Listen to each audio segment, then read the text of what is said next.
A United Nations resolution is quietly being pushed that could carve a so-called Palestinian state out of the chaos in Gaza.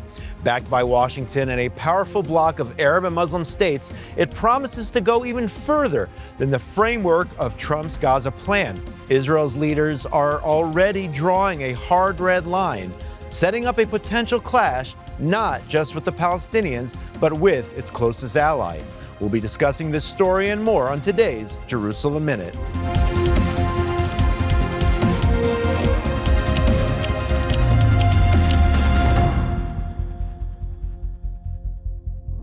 Ready to make your Jerusalem dream a reality? The Dream Raffle is giving away a $1.2 million luxury apartment in the heart of the city. Enter today for a bonus shot at $15,000 cash. Follow the link in the description and grab your tickets before it's too late. Welcome back to Jerusalem Minute here on JNS TV. My name is Josh Hasten, correspondent for JNS. We are in the JNS Media Hub in Jerusalem. Alex Traiman, CEO of JNS, welcome back to Israel. It's so good to be here. It's great to have you back in studio. It's always good to do a show here in person at the beautiful JNS Media Hub. Alex, top story today. The Trump administration wants the UN Security Council to adopt a U.S. resolution that has the 20-point American plan annexed, effectively making it international law.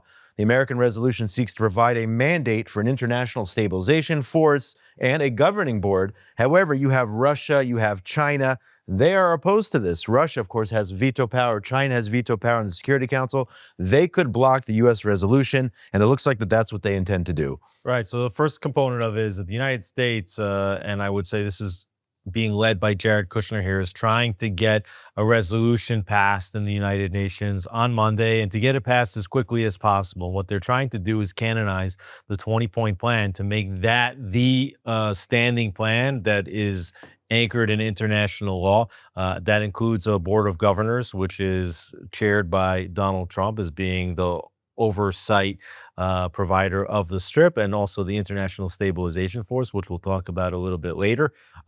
It talks specifically about the disarmament of Hamas and the demilitarization of Gaza. So these are very important points that the United States wants grounded now into international law. And as you said, Russia, China, others who have veto power in the Security Council are basically saying that they want a different version of the resolution, essentially a resolution that would either give some permission to Hamas to stay in place, not calling for the complete disarmament of Hamas and demilitarization of Gaza, but a more direct pathway toward Palestinian statehood and also a role for the Palestinian Authority in a post-war Gaza Strip. So you had Israelis, especially those on the right side of Prime Minister Netanyahu's coalition on Saturday night, very upset with some of the wording there, indicating that perhaps this could lead to a Palestinian state.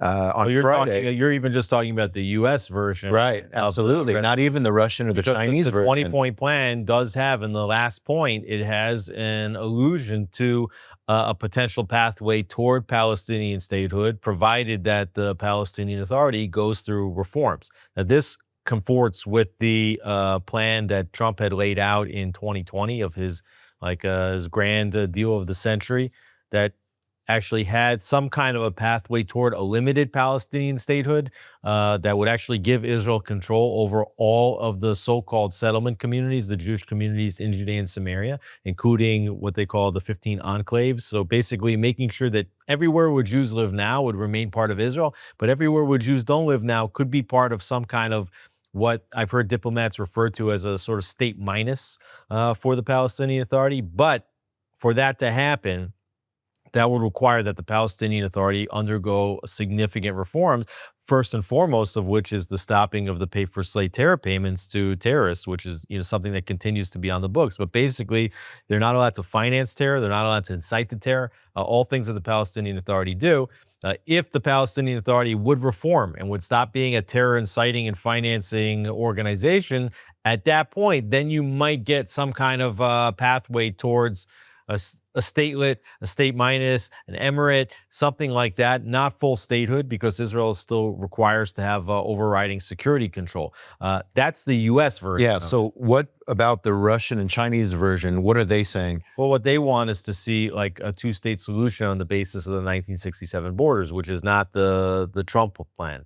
And they want the Palestinian Authority to be in charge of this Palestinian state that includes not just the West Bank area, which is what we call in Israel, Judea and Samaria, but also Gaza. So they want the Palestinian Authority to come in and take over from Hamas. Israel's insisted the Palestinian Authority cannot take over the Gaza Strip. I mean, let's not forget that in 2005, when Israel very foolishly pulled out of the Gaza Strip, removed 21 Jewish communities, piled them down,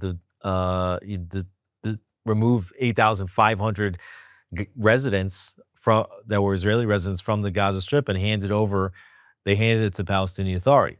And it only took about a year for the Palestinian Authority to lose control to Hamas. And then there was an election in Gaza. And this is how it works in all of these, authoritarian countries. You get one election one time, and they voted for Hamas instead of the Palestinian Authority. So the Palestinian Authority has had no foothold in the Gaza Strip since basically 2006, 2007.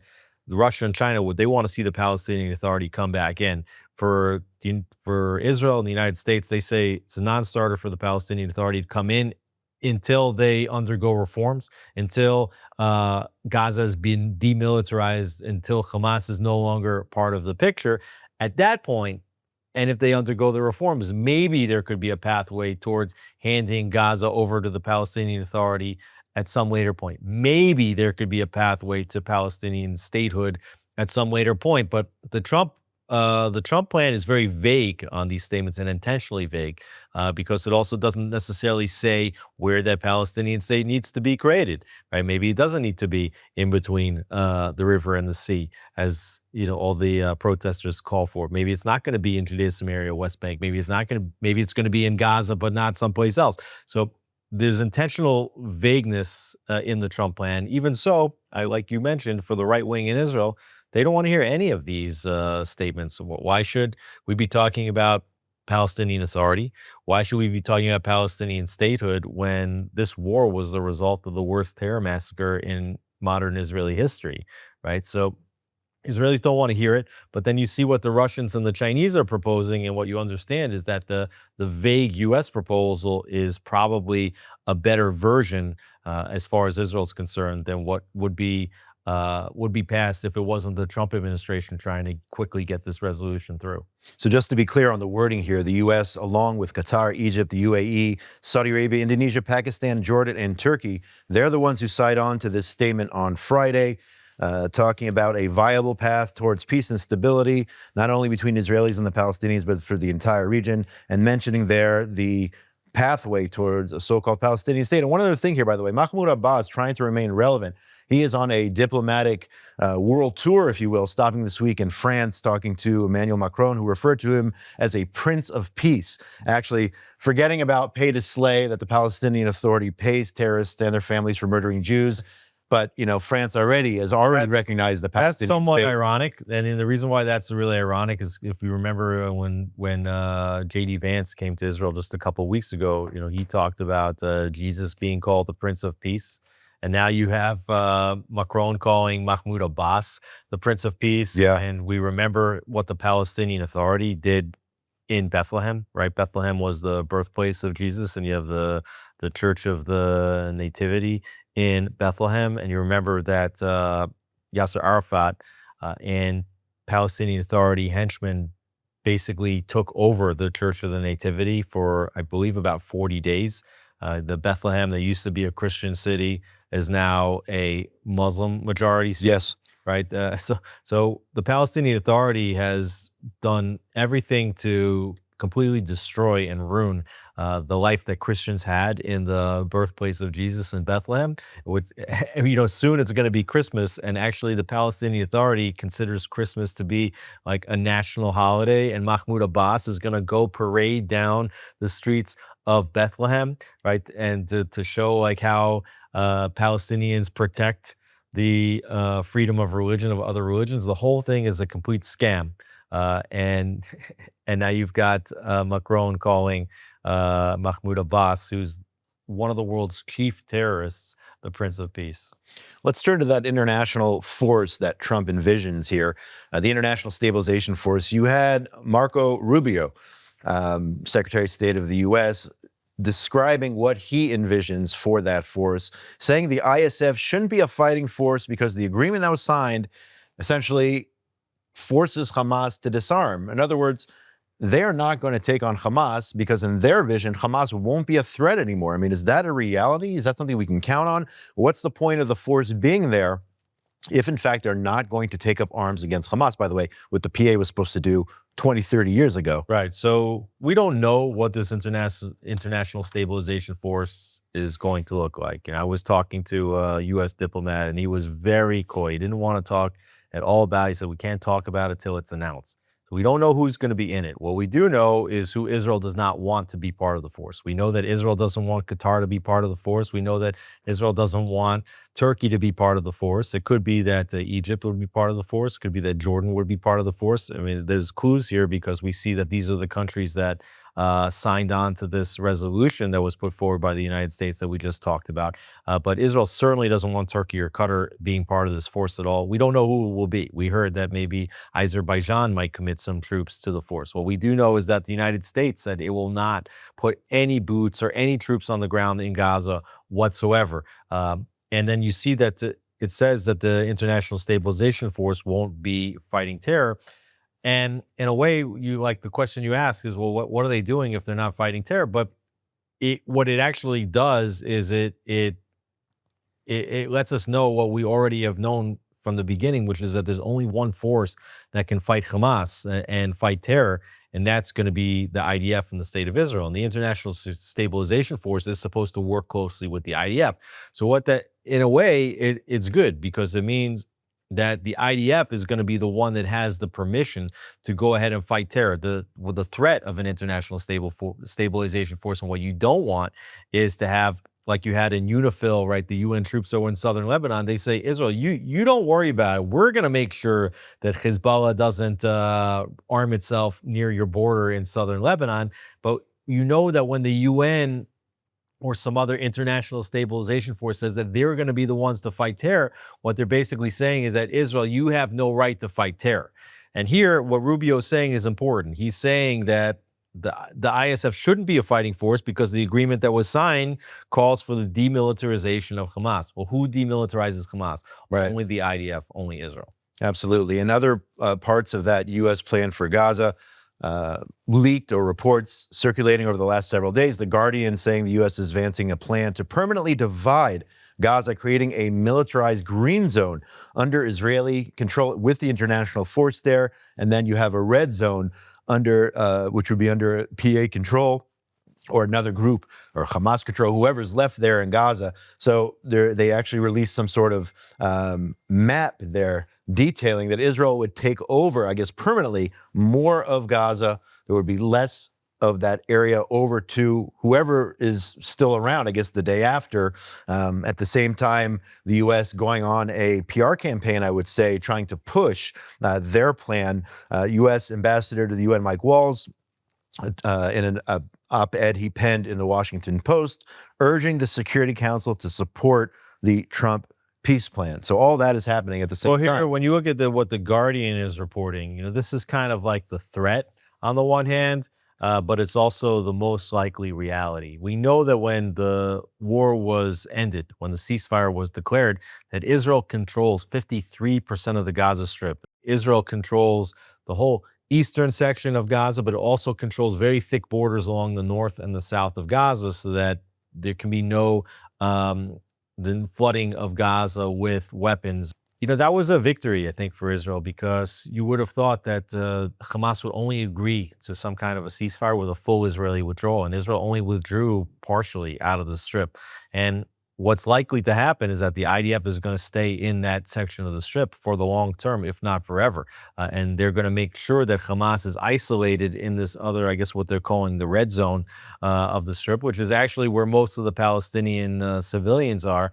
And the fear certainly there is that Hamas or others will take over or try to take over. And then rebuilding is only going to take part in the areas where the IDF can basically control that there's no terror. So you might get these two zones. Like one zone is kind of like a terror haven, no-go zone. And then really in more than 50% of the strip, you're going to have a redeveloped zone. So on the one hand, you're going to have sticks because the IDF is going to go in and fight against Hamas wherever they show themselves to be present. So you'll have these limited operations. You're not going to have like the call up of 50,000 troops, but you'll have sort of like the same situation you have Judea and Samaria, where like there could be overnight raid into an area to take out a little Hamas cell. But then you're going to have the carrot on the other side of this yellow line in what they're calling the green zone, which is massive redevelopment and beautiful development, led by the United States, led by Qatar, led by the United Arab Emirates. And so you're going to have this carrot and stick where Palestinians are going to see, hey, under Israeli and international control, you can have a nice life and economic redevelopment. In areas that are under Hamas control, you're going to have the hellhole, which is Gaza today. Alex, at the same time, you had the Syrian leader, Ahmed al-Shara, also known as al-Julani, visiting President Trump in the White House. Very cordial visit. You saw images of al-Shara shooting baskets, playing basketball there in Washington. Also, very, very friendly President Trump. I don't know if you saw them spritzing cologne on each other, trying out each other's cologne. Very, very friendly. But at the end of the day here, al-Shara saying that he believes Israel must withdraw all IDF troops from Syria, from the country. As you know, IDF presence on the Syrian side of the Golan.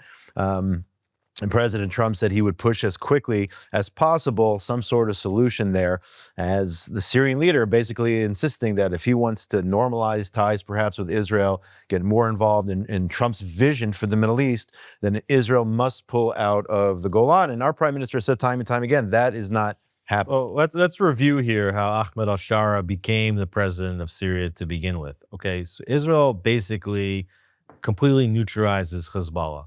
Okay. Russia is pushed out of Syria because they're dealing with the Ukraine war.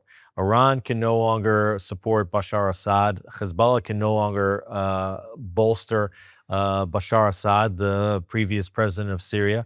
And so he had to flee. He went to Moscow, and al-Shara, backed by the Turks, pushed through Syria and essentially took control of the country, I think a lot faster than they even thought. Now, Syria is a country that's been embroiled in civil war for a long time. It doesn't have an economy. It's a country that's in trouble. And what Donald Trump did is, on a visit to Saudi Arabia, he embraced al-Shara, and he's basically looking at this guy and saying, look, there's a choice here. We could either, say that al-Shara, who has links to al-Qaeda in his past, that we could say, look, this guy's a terrorist, and we're going to treat him like a terrorist. And then, where does Syria go? Syria kind of goes, to China or, back to Iran. And they stay in the axis of evil, let's call it. But understanding that if al-Shara is going to have any chance to build a successful regime in Syria, that he needs money.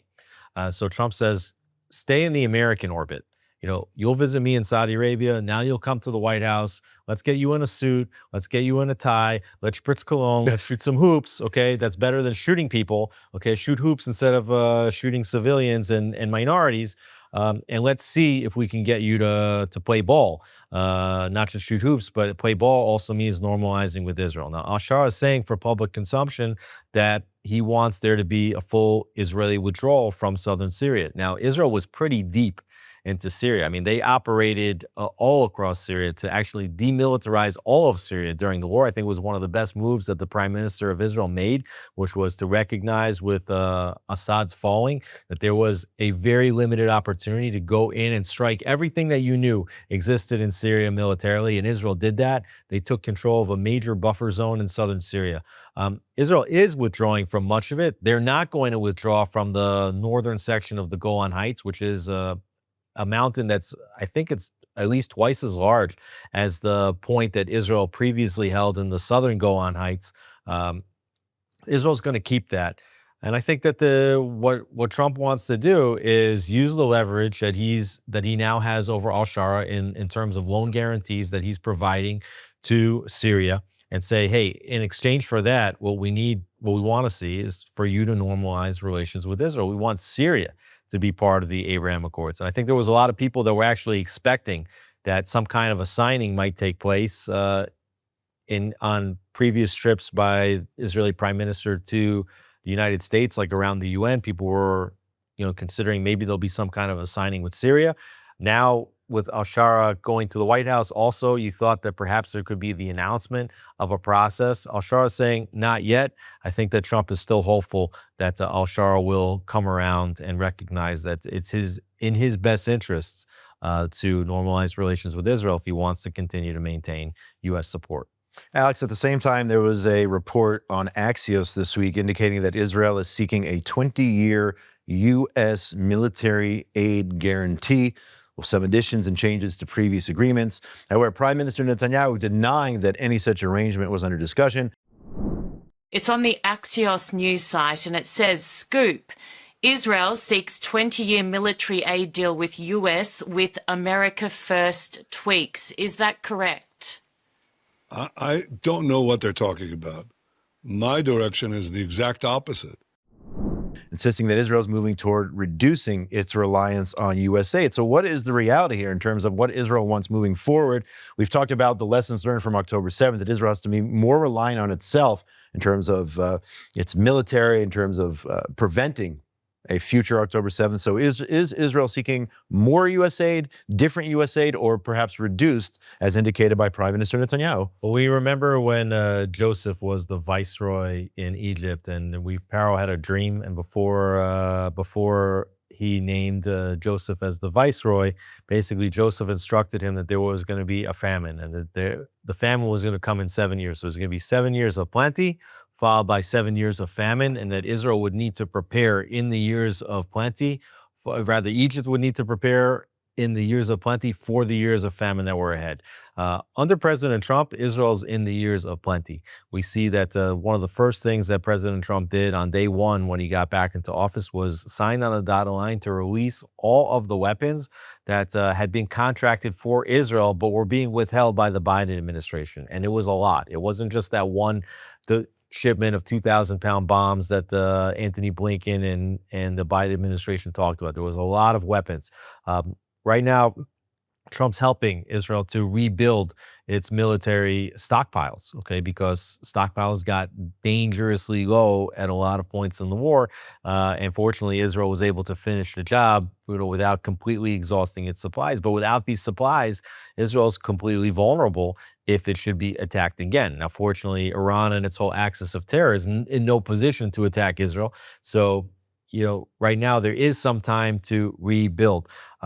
Certainly the lesson of the war is that you cannot depend on the United States or any other country for weapons supply. We saw that the Biden administration withheld weapons. Trump's in office now for 3 years. We don't know what comes after Trump. We don't know if that's going to be some progressive Democrat. We don't know if it's going to be some isolationist Republican. And both sides are talking about cutting off military aid to Israel. I think that Prime Minister Netanyahu recognizes that on both sides of the political spectrum in the United States, you have people that are saying, hey, the United States should not be giving any money to Israel. So not good from a public relations perspective that Americans see that their government is giving taxpayer funds over to Israel, even though 100% of those funds are spent right back in the United States. Yes. And the United States gets a tremendous repayment on that in terms of information, how those weapons work, and a lot of intelligence. And there's lots of reasons why you can make the case that the $3.8 billion annual that Israel receives from America is an amazing investment for the United States. But aside from that, what it does is it actually bottomed out the Israeli defense industry because the United States has a veto on what kind of defense deals the United States can sign with other countries. We saw that Barack Obama, who instituted this last MOU, he and his administration did veto many other arms deals, and it doesn't allow Israel to develop other mechanisms for manufacture of artillery and other goods in other countries because that money has to be spent back in the United States. So Israel doesn't have a supply chain except for the United States. So it's a very bad position to be in strategically if you don't think that America is going to be a reliable ally for you later on down the road. And Israel has every reason to suspect, whether it goes further to the right or to the left, that you can't rely on the United States for weapons. So Israel wants to get off of this aid within the format that's been discussed or that's been in the previous 10 years and even before that. So they want a totally different type of a deal.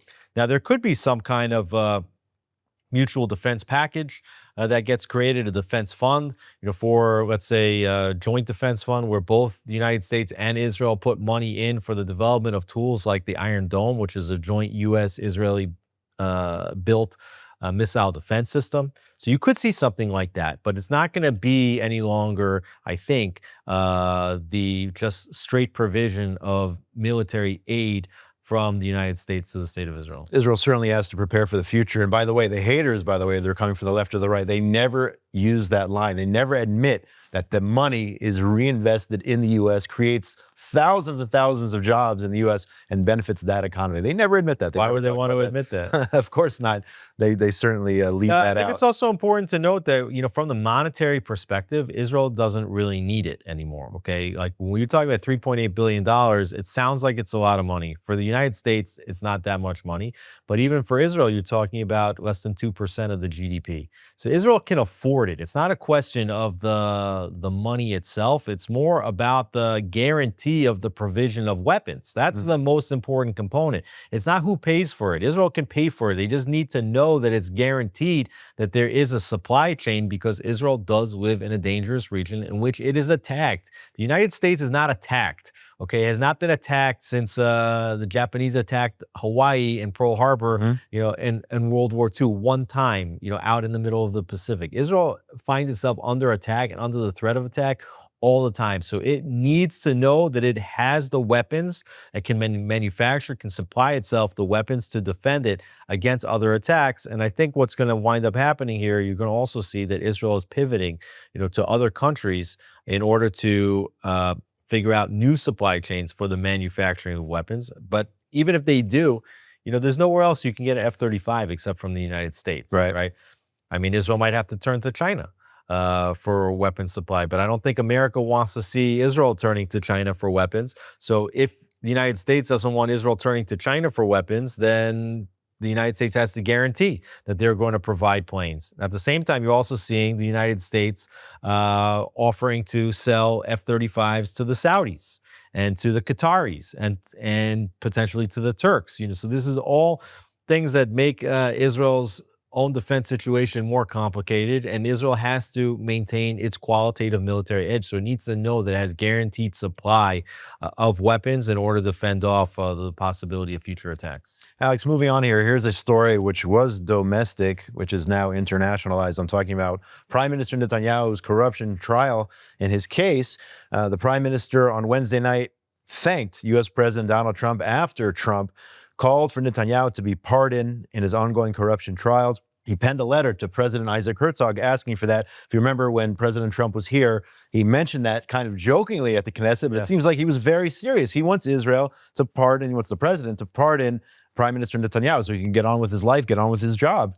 I don't think it has anything to do with Bibi getting on with his life. I think it has everything to do with the Prime Minister of Israel in one of the most difficult positions of any world leader, directing Israel through a war, being forced to sit in a trial sometimes 2 days a week, 5 hours a day, needing to ask the court for permission to go on a diplomatic visit, to go to the United States or to host a diplomatic leader and say, hey, I can't attend the trial today because I have to run a country, okay, in a very sensitive security and diplomatic situation. And the court saying, well, no, we decide what takes precedence. So you have the court basically determining, the schedule of the Prime Minister of the State of Israel. And it's a completely untenable situation. And you don't have in any other country in the world where you could have the Prime Minister be actively under trial like this and still run the country, right? And what we've seen over the last 5 years is that these cases don't have any weight. And we've talked about it a lot of times on this show. We don't have to go into it again, but these cases are ultimately going to end without conviction. And so you see here that what first is the response by Herzog saying, well, a letter from Trump by itself cannot initiate the process of a pardon. Right.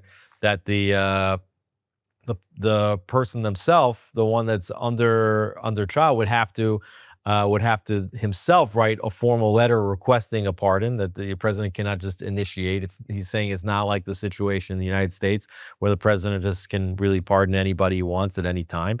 President Herzog saying, it has to come from Netanyahu first. But then you also have Netanyahu saying that he is not going to request any pardon, which requires him to first admit any guilt. He's like, I'm not guilty. He doesn't believe that he's guilty. He doesn't believe that he's committed a misdemeanor, let alone a felony, and that he's not going to admit any guilt in order to later be pardoned. So you have a complicated situation. You have the president of the United States pushing for it. I know Netanyahu appreciates that the president is pushing for it. I can't see President Herzog doing it, even though it would be the right thing to do. And we just have to wait and see if the prime minister will ultimately get pardoned.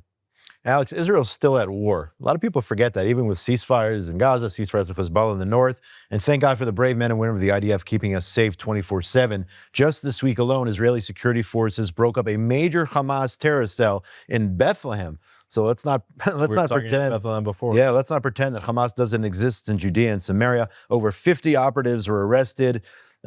This could have been a mega attack, which was thwarted by elite IDF commandos and the Amam counter-terror police unit. At the same time, in Beit Safafa, which is literally 3 minutes from our studio here in Jerusalem, 4 Arabs arrested over ties to ISIS. They wanted to carry out what was called an end-of-days attack against Jews. Again, Beit Safafa, right here on the western side of Jerusalem. You basically have an Arab village, an Arab neighborhood within Jerusalem, usually I would say peaceful. Considered to be peaceful. The less radicalized communities. Yeah, but here, pledging their ties to ISIS, hoping for an end-of-day style attack against Jews in Israel. That's right. And you look at this 50 operatives arrested in Bethlehem. It says in more than 15 separate operations. And you just said that these are from the Etzion Brigade and Duvdevan units. And this actually is the model for how Israel's going to start conducting these operations like we were talking about in Gaza.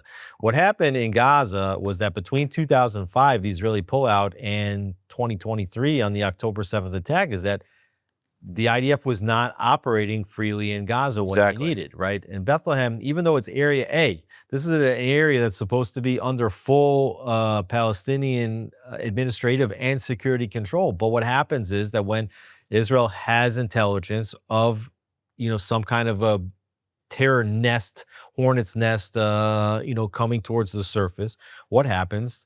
In 15 separate operations, whether these are nighttime raids, daytime raids, these little raids, Israel goes and they arrest all the operatives and they basically extract the cell and leave the rest of the territory intact. So you don't see, they're not bombing from the sky anymore or firing artillery. It's not a war. It's these little targeted operations to extract terror cells. And so I think that's what you're going to wind up seeing when the dust begins to settle in Gaza and it becomes clear, where Hamas is active, where Hamas is not active. You're going to start to see, counter-terror operations like these ones, and you'll hear about major terror attacks averted, but you won't hear about the destruction of a whole area. This has got to be the method. This is what's called mowing the grass, right? This is the strategy. We're living among people that continue to incite to terror. This is the Palestinian Authority. This is Hamas. You see that you have Palestinian Islamic Jihad. You see that others in an area like Beit Safafa are connected to ISIS. And this is all can happen online. It doesn't even have to be the way it was in the Intifadas, where literally, you'd have a terror operative that was handed a suicide vest and then dispatched. The incitement can take place online. It can happen on social media. So there's very little that Israel can do to make all of the incitement to terror and to make the sentiments towards killing Israelis stop. What you need to do is you need to have amazing intelligence and the daring and the bravery of the IDF soldiers to go in and to have these very targeted counter-terror operations. While all that's taking place, the microscope, as always, is on the Jews of Judea. The Jews of Judea and Samaria, of course, and the so-called settler violence. You had President Herzog and then U.S. Secretary of State Marco Rubio saying there's some concern about events in what he calls the West Bank, I say Judea and Samaria, undermining efforts to maintain the ceasefire in Gaza. Let's check out this video. I saw comments today from the president of Israel and even from the head of the IDF in that region condemning what happened. I think they also attacked Israeli forces as part of this.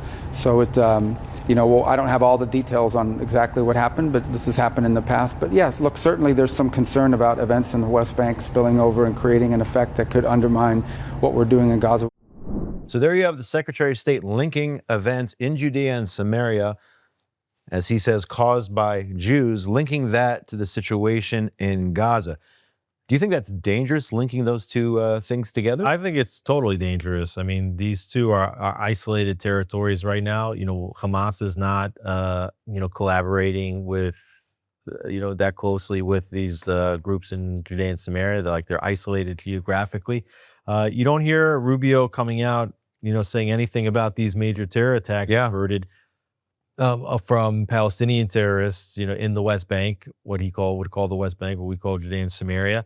There are these questions about settler violence, okay? What's so-called settler violence. What this usually is teenagers, young adults from, outposts in Judea and Samaria. Now, sometimes we've seen that these can be false flag operations, by the way. Sometimes they say a masked man, set fire to something, and we just had recently, a few months ago, they claimed that Israelis burned the church, and even Mike Huckabee went to the church. And as it turns out, that Palestinians started a brush fire that got near a church, didn't burn the church. Exactly. And they call it settler violence. So sometimes these could be false flags. There are cases where there are what they call the hilltop youth, and you'd be throwing rocks or light fire to a car. And why do they do that? They do that because you have all these terror attacks, right? It's not coming out of no place. And you have the Jewish community heads and Herzog and the heads of Judea and Samaria,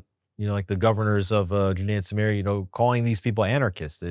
They don't really represent, I think, most of the peace-loving civilians in Judea and Samaria, who are absolutely wonderful people, most of them. A lot of times you have these bored kids that are going out and they're just causing trouble. And I don't think that they really understand how much diplomatic damage it does when they do these things. But certainly you see Rubio and the international community put a magnifying glass, on what's probably several dozen, young adults and teenagers that haven't killed people versus the thousands and thousands of terror attacks that do murder many Israelis coming from the Palestinian Authority and Hamas. Yeah, it bothers me all the time putting 500,000 Israelis in the same category as a few hundred people. And I'll talk about that on my show, Judeacation, a lot. That said, I mean, I think we can and we must condemn, vigilante acts, which can be considered terror. If civilians are just going to other civilian areas, it's extra military. Israel has a military to deal with terrorism in Judea and Samaria. It shouldn't be a situation where any Israeli is proactively going into a Palestinian village to carry out some kind of their own attack. So we have to condemn that because it does put Israel in a much more difficult diplomatic situation when it happens, right? Not to mention that it's wrong. But again, magnifying glass is put on that way more proportionally than against Palestinian terror. And sometimes it's a false flag. Let's move on here, Alex. Talk about the significance of the fact that Defense Minister Israel Katz said that he has the intention of shutting down Army radio, Israeli Army radio, by March 1st, 2026, claiming that there are complaints that the station harms the war effort and morale. I mean, people who don't understand this, you think automatically Army radio, pro-IDF, pro-Israel. I mean, it is the Army. If you see the correspondents in the field, they're wearing IDF uniforms. It's a branch of the IDF. Why does the defense minister want to shut this down? What is the significance of not having Army radio anymore? Well, the Army radio, like most of the radio, and a lot of the radio is paid for by the government, is extreme left-wing radio. And that's hard to understand because, people around the world, accusing the Israeli army of being, this, occupation, aggressive, right-wing, militant force. And here you have the Army radio undermining the whole war effort. And they do that on a regular basis. And so the question is, why is the defense ministry paying for this? Why is Israeli taxpayer dollars paying for army radio to be publicly undermining the efforts of the military and the brave soldiers on a daily basis? And now what's like really ironic about it is you have like Herzog sending a letter to Katz, urging him to keep army radio going and saying that democracy depends on army radio. Like, the army is paying for this. It's the only place. The whole thing is inverted. Could you imagine, like in any other place where you have a leader saying that the defense ministry should keep the military radio going because that defends democracy? Like, usually military radio is like the propaganda of the military, and here it's completely the opposite. So you see here that this is like the deep state, like what we call the deep shtetl here in Israel, at its best, where the army's own radio is undercutting the soldiers, where you have the upper echelons of the military, the generals undercutting the will of the soldiers. You have every major institution in the country run by like this deep state, and yet the country itself, like the soldiers, the citizens, they're voting for right-wing governments. And you have all these institutions being controlled by the left, and you have Netanyahu and his coalition trying to do whatever they can to unwind as many, peel back layers of this deep state. And so they're going to close army radio.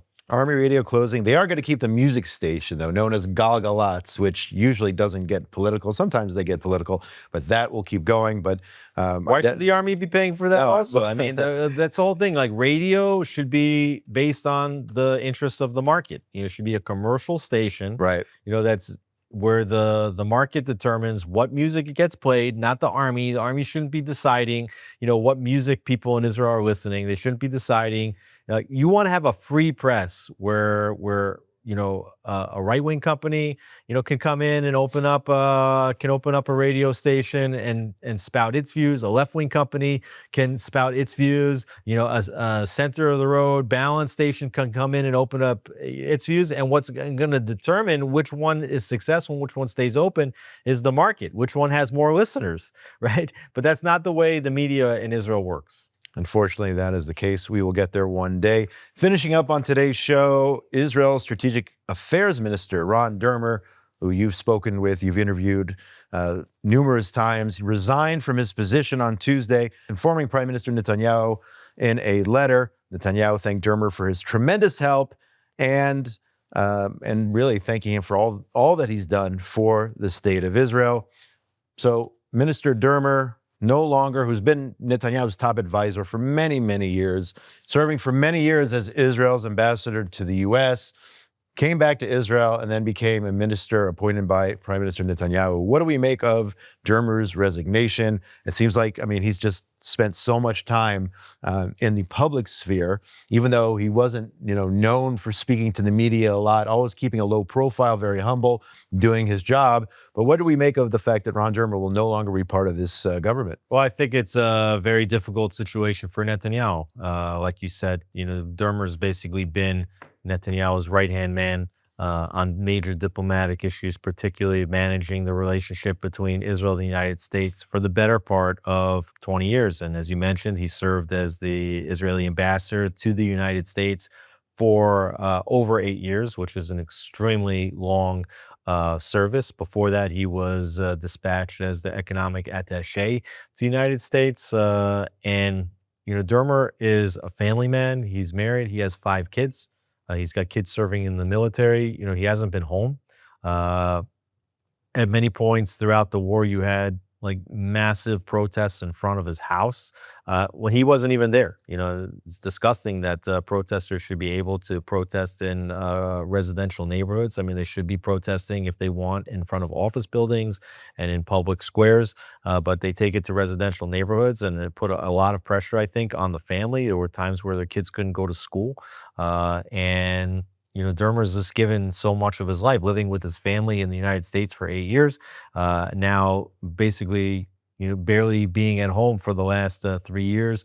as a minister. Specifically, he was a member of the war cabinet. He was the one who negotiated the ceasefire. He was the one who negotiated the ceasefire with Hezbollah in Lebanon. He's the one that was leading the hostage negotiations. This is a very, very important person. And I've gotten to know Minister Dermer over the years, and I will say, he's extraordinarily bright. He's extraordinarily eloquent. He can analyze the situation, but he's not only an analyst, he's also the strategist. He's not only the strategist, he's also the negotiator and the implementer. So he really is like a full package, somebody that's able to see what needs to be done and then get it done, as opposed to a lot of people in Israel, including like us in the media that are always playing like Monday morning quarterback. Like he's 1 and 2 steps, if not more, ahead of the curve here in recognizing what needs to be done and then figuring out how to get it done in the most difficult situations. Negotiating with the Biden administration, before that, the Obama administration, negotiating with the Trump administration, and figuring out how to do both. So I think we all need to give a tremendous debt of gratitude to Minister Dermer for his many years of service. We wish him some quiet now in the private sector. I'm glad that this announcement, which we knew was coming for many months, happened after the ceasefire, happened after Israel's stunning attack on the Iranian nuclear program, which was something that was part of Dermer's portfolio. We're kind of hoping that the other part of Dermer's portfolio, which was going to be to expand the Abraham Accords, that he would be able, or he would be on board for those types of signings. We have to wait and see what kind of role he might have. On the one hand, returning to the private sector. I think he wants some peace and quiet. Perhaps he could be named as some kind of a special envoy. I would imagine that if the prime minister is going to meet with President Trump, that it's possible that he will at least strategize those trips with Dermer, whether or not he will call him to go to Washington. But this also now leaves a major burden with regard to managing the relationship between Israel and the United States on Israel's relatively new ambassador, Yechiel Leiter, who's very capable and has been taken under the wing of Dermer to be prepared for this moment. I think also part of this burden is going to shift to Carolyn Glick, who is a strategic advisor to the prime minister, and until her appointment as an advisor was a columnist and an analyst for JNS. Absolutely, and we wish Ron Dermer, Ambassador and Minister Dermer, the best, and I'm sure we're going to hear from him sooner rather than later. So congratulations to him for getting some quiet. Alex Traiman, CEO of JNS, great to have you back in studio here. Josh, it's good to be with you. Thanks so much. It's better than on the Zoom. Yeah, absolutely. Always better here in Jerusalem. Want to send a shout out to our crew behind the scenes here, Yuri Svetsky, Zach Sickerman, producer Ryan Lishitz, Esther Eden. Make sure you go to JNS TV for all the amazing content provided by JNS on a daily basis. Also go to jns.org for all the latest breaking news from Israel, the Middle East, and the entire Jewish world. We'll see you next week on Jerusalem Minute here on JNS TV.